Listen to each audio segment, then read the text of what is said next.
This half hour is brought to you by Sunbury Motors, 4th Street in Sunbury, Sunbury Motors Kia, routes 11 and 15 in Hummel's Wharf, and online at sunburymotors.com. Ford, Kia, Hyundai, the best in new inventory, great pre-owned inventory with the Sunbury Motors guarantee. Terrific service department that backs it up every step of the way. All at Sunbury Motors, 4th Street in Sunbury, Sunbury Motors Kia, routes 11 and 15 in Hummel's Wharf, and online at sunburymotors.com. Best, by the way, in the business. Great buying experience for me. And that service department, by the way, whether it's quick lane, inspections, routine, difficult, they handle it all. That's Sunbury Motors, 4th Street in Sunbury, Sunbury Motors Kia, routes 11 and 15 in Hummel's Wharf, and online at sunburymotors.com. All right, we will get to several items with Adam Rittenberg in just a few moments and talk to him about what he saw on Saturday night, what he thought about the college football playoff, what he thinks about the Heisman. Now, look, Heisman voters do not give out their ballots. As you know, I don't give out my ballot beforehand, but just general thoughts on that area, because that's this week. That is this week. And that'll be Saturday night, I believe. Something I stopped watching a long time ago. I mean, it's a 1-hour show. Like, what are we doing? Just announce the winner. But maybe that's just me being impatient. All right, so let's bring in the outstanding Adam Rittenberg. Great to see you on Saturday night. Thank you also for the kind words. Greatly appreciated. Absolutely, my friend. Yeah, it was an interesting game, and two teams that certainly belong in the college football playoff, and they are. So that's an exciting thing. Yeah, what did you think of that game, the way it played? I know you and I were joking at halftime that the SEC game looked like the Big Ten, and the Big Ten looked like the SEC. Yeah, and again, the league, it's hard to completely generalize, and the SEC hasn't always been like super wide open in playmaking. But the Big Ten certainly has had that reputation of being a more of a low-scoring, methodical type game, and both those teams had playmaking ability on offense. And I think for Penn State, even though you want to win the game, you come away encouraged by the fact that you were able to trade blows, especially after that first quarter, with a team that's used to kind of delivering them on a regular basis. And that's what I was worried about for Penn State going in was, can they outscore Oregon? Can they trade those blows with them? And they were able to. They just weren't able to kind of get one more to really make it interesting. So that game, I think in the future will be a lot more like the game we saw on Saturday, because you're going to have always two really good teams with a lot of high-level athletes playing inside as opposed to in weather. Mm-hmm. So I think we're typically going to see that Big Ten championship game be a higher-scoring game. Yeah, no, I agree with you. Especially, you're going to have 1 versus 2. It's going to be indoors. It makes a big difference. There's obviously been the debate about Alabama, SMU. It doesn't matter now. SMU is in. They're going to play here at Penn State. But what was your thought just on the general debate and SMU being included in the playoff, especially after what they did in the second half with Clemson? Yeah, I think they showed in that second half what type of team that they've been most of the season. Very resilient team, an experienced team, a team that's used to winning a lot of games. Mm-hmm. That was something that I talked about with Rhett Lashley during the year, is that his team isn't intimidated because it's a lot of older players. So moving into a new conference and being down in games or having to win a game like the Duke game where they had a ton of turnovers and still found a way, I think just speaks to kind of what type of locker room he has. So I was glad that they got in. I just don't see the point in expanding a playoff if you're going to keep a team that went undefeated out in its league. I know they lost the game to BYU, but that was with a different quarterback, and, you know, they really had earned their way in based on an 11-1 regular season. I mean, there could have been some weird tiebreaker that kept them out of the championship game. I don't know what it would be, but in theory, you have Indiana sitting there at 11-1, and you're putting them in. Why wouldn't you put SMU in? Why would you penalize them for making their conference championship game? So I think that was the right call. And while certainly Alabama and Ole Miss and South Carolina are capable teams in the college football playoff, ultimately you got to get it done during the regular season, and 3 losses is 3 losses. So I just don't think there's a whole lot of tears to be shed for a 9-3 team, regardless of what league it is, to be left out of the playoffs. No, I completely agree with that. And again, I thought they did a good job with the conference championship games, the committee, because look, you're the one out there risking another loss. You're the one out there risking an injury. Look at Carson Beck of Georgia, for example. And they didn't penalize you for playing in those games. I mean, I thought for them that showed everybody, at least it showed me something about what their thought process was. Sorry, Steve, you just cut out for a second. What was the question? I said that they did not penalize teams for playing in the conference championship games because, you're the one out there risking a loss. You're out there also risking injury. For example, Carson Beck of Georgia, right? They end up losing him in that game. And I thought the committee did a great job of taking all those factors into account. Yeah, definitely. I think for the most part, you're not going to see teams that are in that game penalized if they've essentially earned their way in. I mean, that was the whole debate with Georgia into the SEC championship was if they'd lost to Georgia Tech, then they would need to win it to play their way in. But once they beat Georgia Tech, I think there was an understanding that, even if they lost the SEC title game, they would have made it in. That would have been interesting to see what they would have done if they had lost the game and lost their quarterback, the committee, that is, with Georgia, because we saw what happened, obviously, with Florida State last year when Jordan Travis went out with the injury. It essentially cost Florida State a playoff spot. So, but Georgia won the game. They found a way, and they're obviously the number 2 seed in this thing. Do you know what game you've been assigned to yet? I will be at Notre Dame, for the very first on-campus game of the playoff. Indiana, going up to South Bend, and all Indiana affair. So excited for that one, and then certainly excited to see what goes on there in State College the following day. I mean, State College is always one of those places that when they announced this format, we all thought, wow, what a scene that could be, for a playoff game. We just haven't had this before. So I'm really, really excited. I've seen a lot of games at Notre Dame Stadium in my job over the years, from the Bush Push game to, games against Ohio State, Michigan, and other USC games, the Clemson games. But I don't know if there's ever been a bigger game, at least in my career, that Notre Dame will host than the one next Friday. I've always told people that college football kicks and screams its way into finally making progress. Man, I wish they had this years ago because, I mean, they haven't played a game yet, and I'm excited to see the games, especially with campus games. What about you? Yeah, I really am. I think that this round, even though I'm excited for all of it, this particular round, is one of the reasons that you do this. We don't, no one falls in love with college football based on like a neutral site game, maybe even a bowl game, maybe the Rose Bowl. Some people do, but I think most of us are attracted to the sport because of it's being played on campus and the pageantry that's around those games, and the students and the fans and the bands and everything. So, these are the settings in which the most important game should be played, in my opinion. And now we're finally able to get that. It's football is not a tournament sport like basketball is, and I think the settings of college football are as ingrained with the sport as really any sport, maybe more so than any sport. So I'm really, really looking forward to this round. So you can't reveal your Heisman ballot because that's wrong. But what are some of the factors that you looked at when you were putting together your Heisman ballot? Well, I think you always look at the candidate and that candidate's body of work, and where they play, who they've played against, the consistency.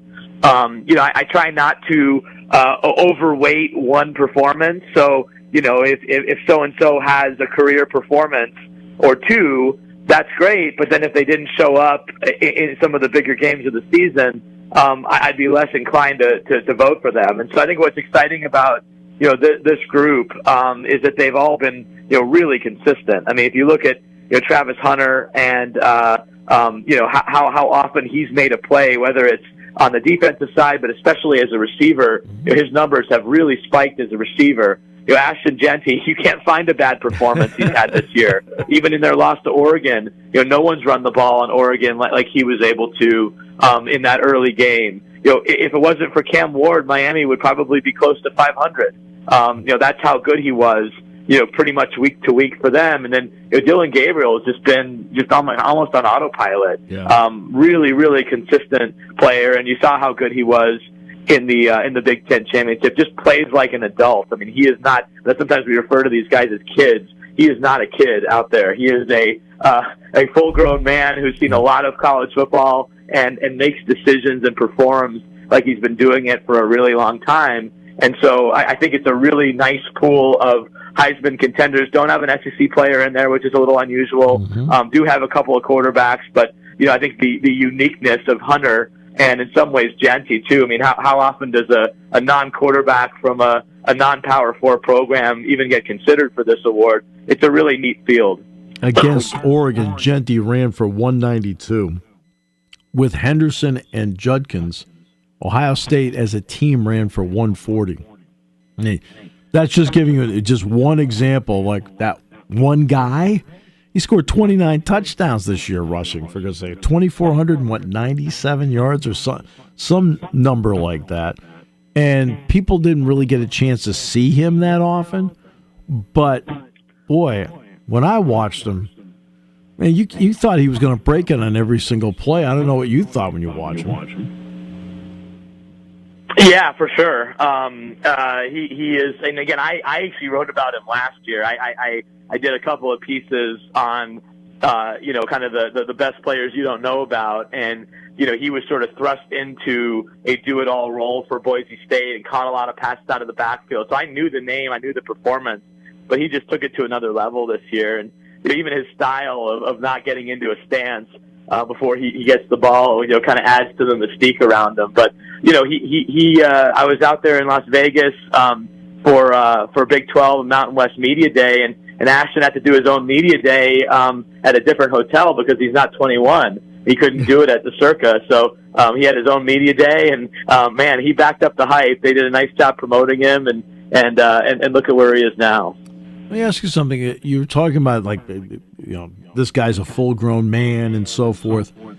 Some guys are staying longer in college. Now, some, do the 3 and out. I've got that. But some guys are staying longer in college, taking extra years and so forth. What do you think that's done for the quality of the sport? I think it's improved it. I think the longer that you have, in college, especially when you're developing, even if it's at multiple programs, I think it just enhances the quality of the sport to have guys like Dylan Gabriel or his predecessor Bo Nix. I mean, shoot, Steve, I was at Bo Nix's first game back in 2019, and he and Oregon. He and Auburn rather outplayed Oregon and led by Justin Herbert, by the way, who was the quarterback. So that's how long Bo Nix's career was, going from Justin Herbert's time to the current or last year rather. And so I think that position especially it's something that can really help the sport when guys are around a little bit longer. But then there's other players who are obviously ready to make a jump and can go 3 and out. And, Ohio State's had a number of them over the years. And Michigan's obviously had a number of players. Will Johnson going to the NFL today. No big surprise there. So, but I think in general, it's better for a sport when good players hang around a little bit longer. Is it my imagination? Does each one of these 4 opening matchups feel like it's got like a lot of juice to it? I mean, that's what I see. I see 4 matchups like, well, I can't wait to watch that game. I can't wait to watch that game all the way through. Do you feel the same way? Yeah, I mean, I think again, if you're a diehard SEC fan and you're disappointed that the sure. SEC only has a couple of teams in, then maybe you're not. But I mean, shoot, I followed SMU all year. I know how good they are. Yeah. Indiana's been one of the best stories that I can remember in the last, 20, 25 years. I mean, just to think of them being part of the college football playoff under this brash first-year coach and Kirk Cignetti, and getting to know Kurt and his family. So really all the games are even Clemson, a team that I'm not super high on Clemson, or right. But the bottom line is they made it. They won their conference, and now they take on a Texas team that is in the SEC and trying to show that it's capable of winning a national championship. So there really aren't any bad matchups. You're right. Lashley is a guy that's done a great job at SMU, no question about that. They got a mixture of transfers and so forth. What do you like about him, and what makes SMU, in your opinion, very good? Very good. Yeah, I mean, again, I think that what makes them good is that they're a very balanced team. Like I do these future power rankings write-ups where we look at 3 years out for offense, defense, quarterback, team, and SMU was in it for everything. I mean, they're not just an offensive team, even though Rhett's background is on offense. And but I think he's a guy that's been around, and he was obviously with Gus Malzahn at Auburn, and then he was with Sonny Dykes at SMU, and then he was with Manny Diaz at Miami, and he even went up to UConn for a year and was the offensive coordinator there. So he's a guy that has some varied experience, and he knows how to be a head coach, and I think his personality translates nicely to really to the team as a whole. So really solid team, and one that I know everyone's saying, okay, they're gonna struggle in the cold and 107,000. I'd be really surprised if this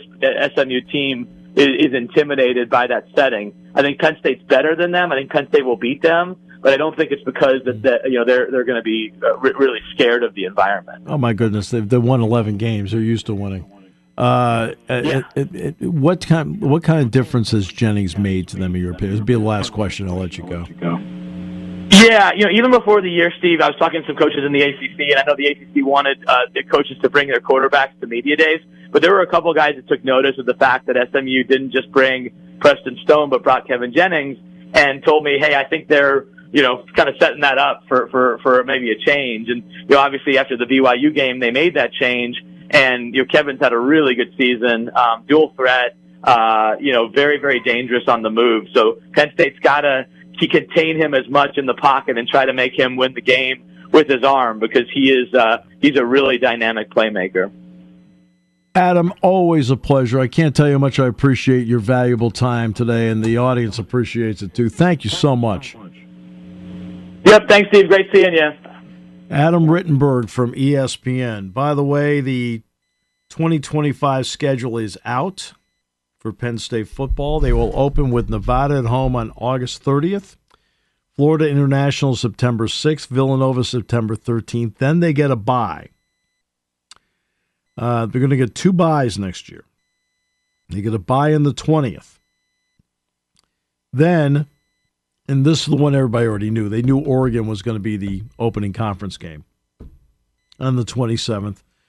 Then on the 4th, they go to the Rose Bowl to play UCLA.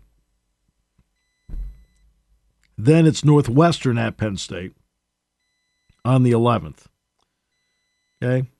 Then they have to go to Iowa on the 18th. Then they get a bye and they play at Ohio State.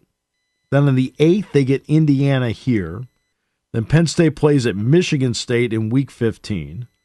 Then Nebraska is here on November 22nd. That's Senior Day. And then Penn State's final regular season game in 2025 will be at Rutgers. So that's the order with which they'll play. Nevada, Florida International, Villanova, bye.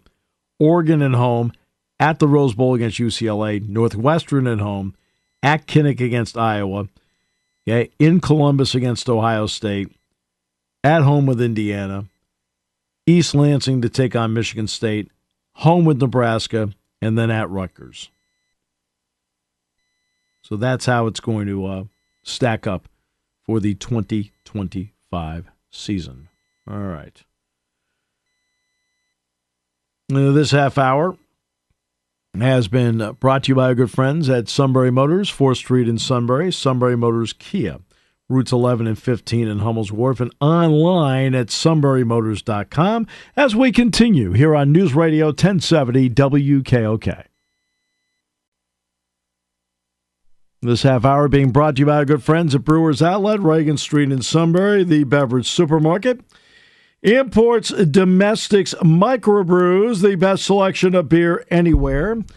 Wine coolers, water, soft drinks, snacks. They roast their peanuts fresh and out every day. 6 great flavors of slushies. And the pickle bar, led by the Barrels and the Dills, indeed second to none. It is all at Brewers Outlet, Reagan Street in Sunbury, the beverage supermarket.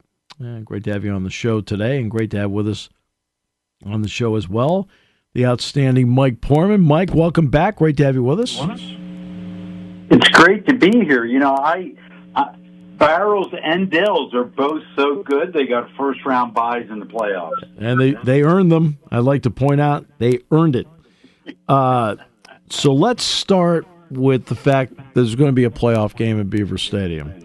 I did not have the heart to tell Rich Phillips, the play-by-play voice of SMU, when I talked to him earlier today, that spot he's sitting in won't be there in about a month. But to have this game at home, something that has never happened in the history of the building, what are your thoughts? Well, it's terrific. You know, I went for a walk the other day, and there were still a few piles of snow, not very high, around Beaver Stadium. It made me think how high those piles will be. But I have to tell you, the other thought, I've been working on this, is comparing SMU and Penn State. The biggest crowd SMU played before this year was 61,000. Right. They're in for the shock of their life.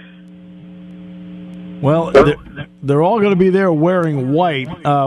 What kind of response have you at least been able to gauge on tickets for this game for fans? Those who said yes, they want to keep their tickets for the game, and those who have also bought into it. It's a mad scramble. I've been hearing from everybody, and the folks who are season ticket holders who have theirs are thrilled, and the folks who want to come in for a one-off, they're scrambling, is what I hear. My answer is always probably the same, maybe not the same as yours, but I'm not in the ticket business, and I'm glad that's really the case in 10 days hence. Oh, my goodness. I'm so glad I'm not in the ticket business, believe me. Tickets and parking. I had a guy call me today. He says, what about the parking situation? I said, I don't know. Look at me. I'm lucky I have a space. What are you talking about? The path to get here, 11 wins. People can debate certain elements of scheduling and so forth, but how difficult, in your opinion, is it, Mike, to win 11 games in today's college football environment? Well, you know, you've heard it for almost 10,000, I don't know, how long has Franklin been here? But I don't think his 1-0 mantra has ever been truer, and we've seen it this year. Look, Notre Dame lost to Northern Illinois. Yeah. Alabama lost twice to 6-6 teams.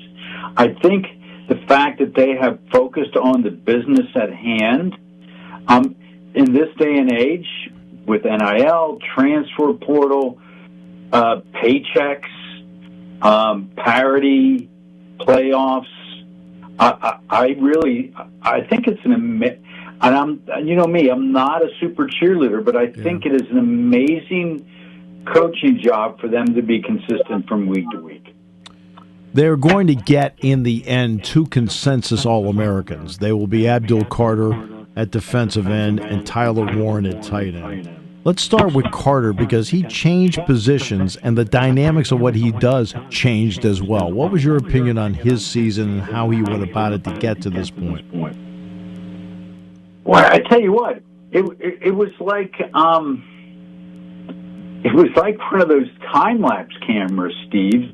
And even to the point where the other night, where he's not a true linebacker, he's not a true edge, but there were downs that you called where he was playing middle linebacker. I mean, the guy is an athlete, and I know everyone compares him to Micah Parsons, but he has quickly evolved into that, very quickly. I think that's the biggest surprise, how much he has not only developed into an edge, but a Swiss Army knife.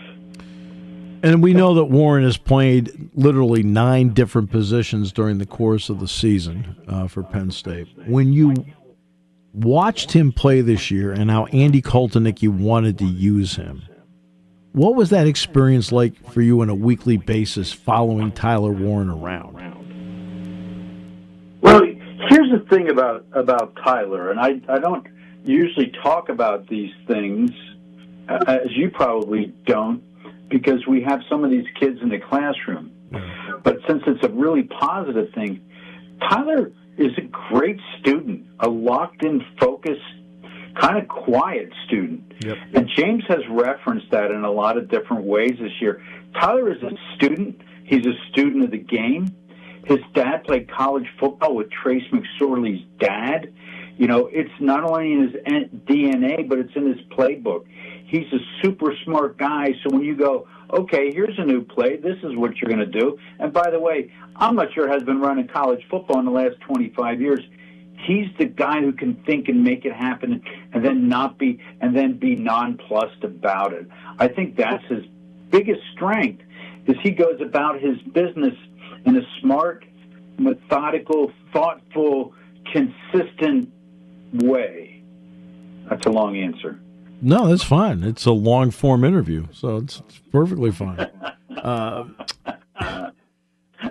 Before we get to the actual playoff itself, they did release the 2025 order of teams in the schedule. Anything that stick out to you about the order with which Penn State's going to play their games? There will be 2 bye weeks again next year. Yeah, I'm not a big fan of 2 bye weeks.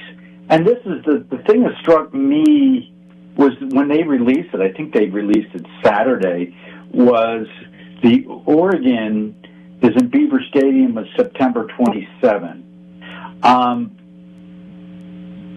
That's, I think, this immediately came to mind too. There's not going to be any debate about when the whiteout is. Mm-hmm. And I think that's good for so many reasons. It's devolved into something that is, media, broadcasting, money.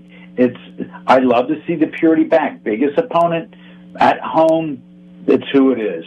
And for me, I was pretty excited that there's that line in the sand. This is the deal. And then you can tent pole the rest of the season, home schedule around that. Yeah, I mean, no question. So they were able to do that. 3 non-con games, then the bye, then Oregon, then in the middle they've got another bye, and then they finish out after that.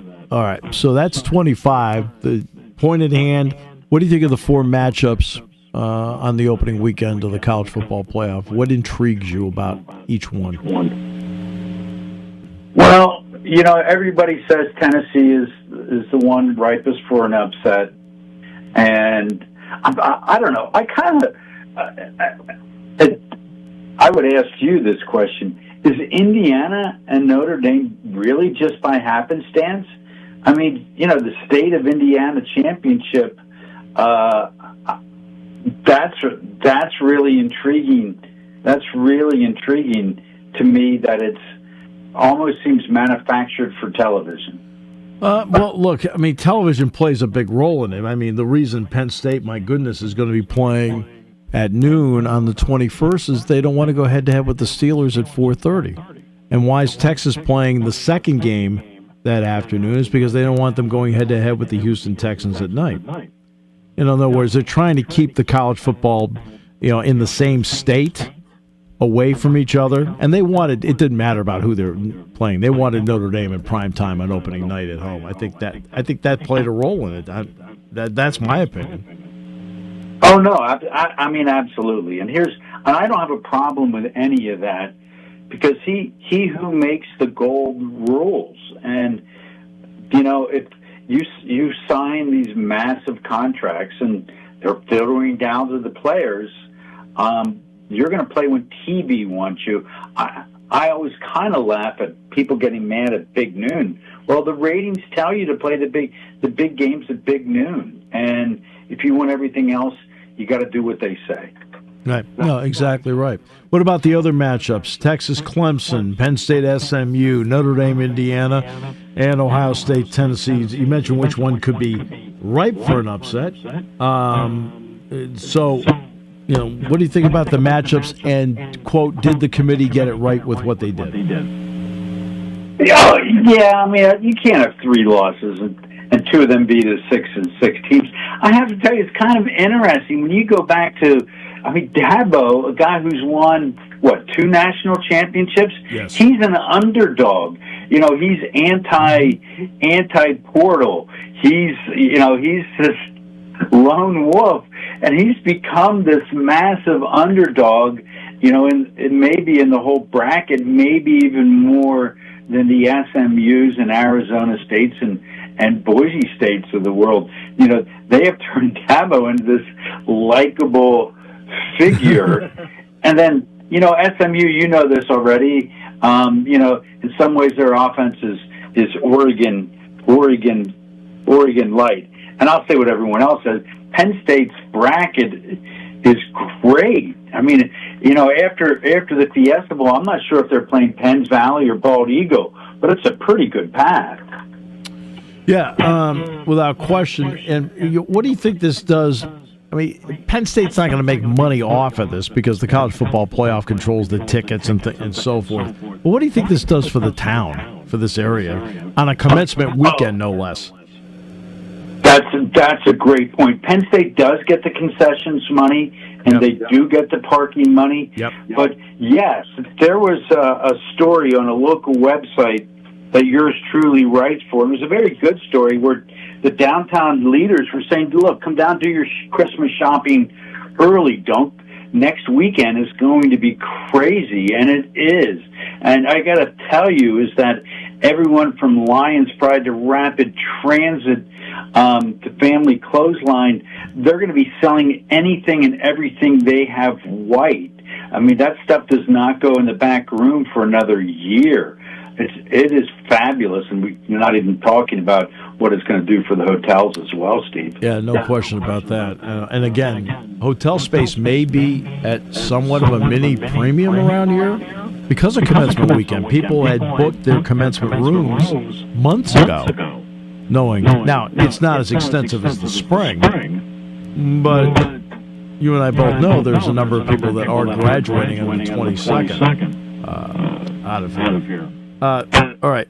So we've gone through all of that.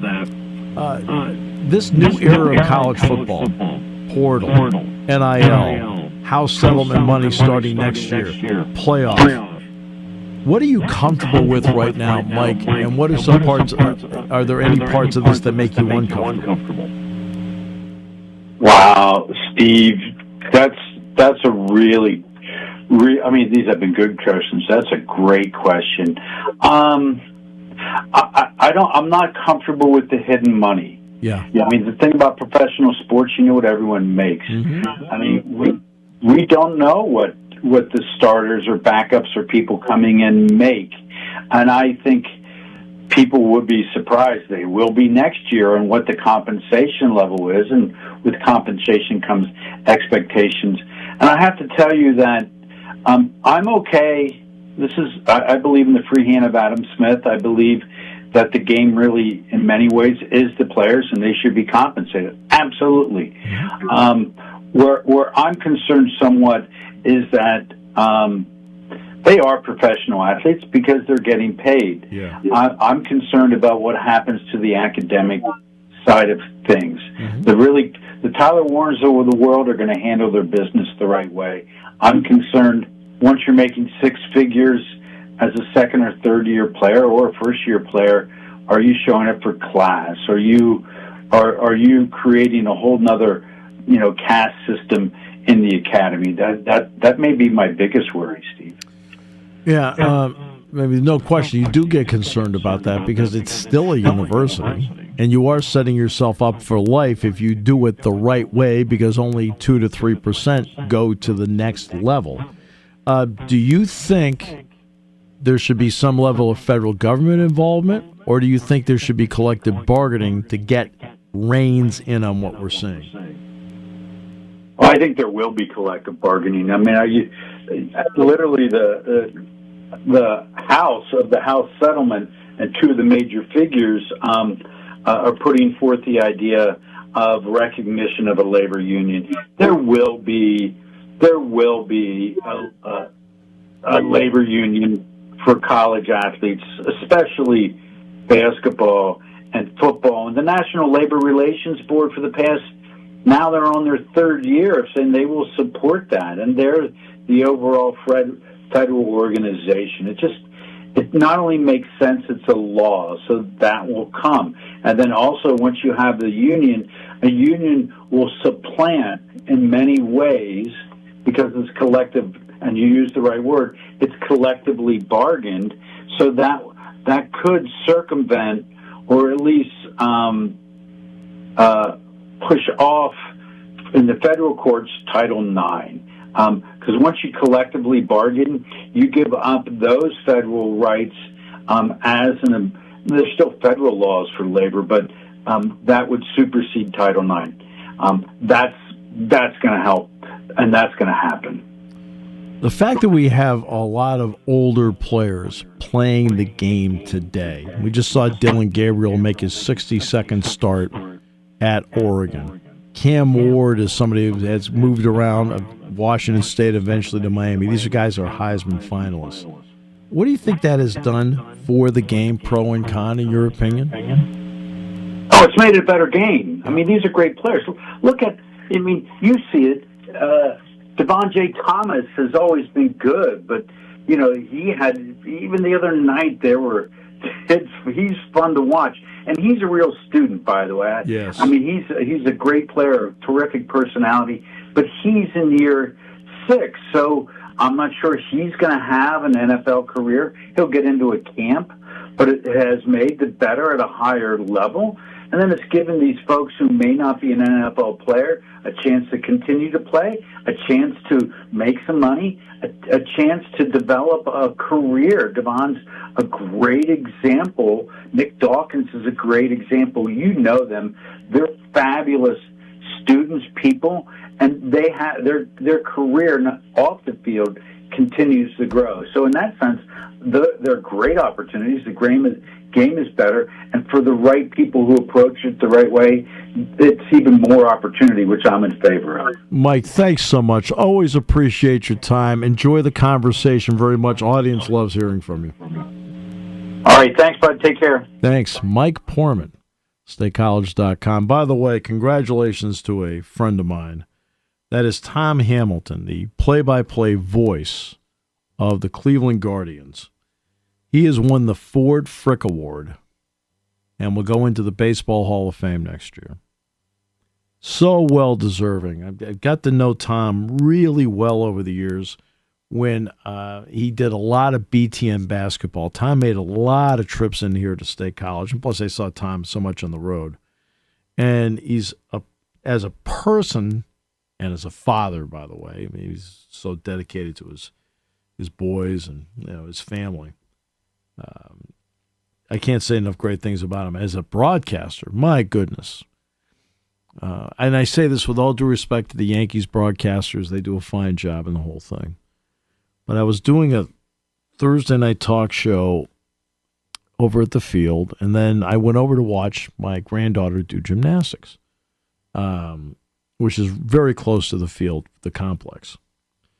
And I'm driving home that night, and the Yankees were taking on the Guardians in the playoffs. And I made sure I found Tom. Why? Because Tom's just that good. He makes each game an entity unto itself. He makes each game exciting. He brings great insight, and he earned the Ford Frick Award. Congratulations to Tom Hamilton. Well deserved. This half hour brought to you by Brewers Outlet, Reagan Street in Sunbury, the beverage supermarket. You're on News Radio 1070 WKOK.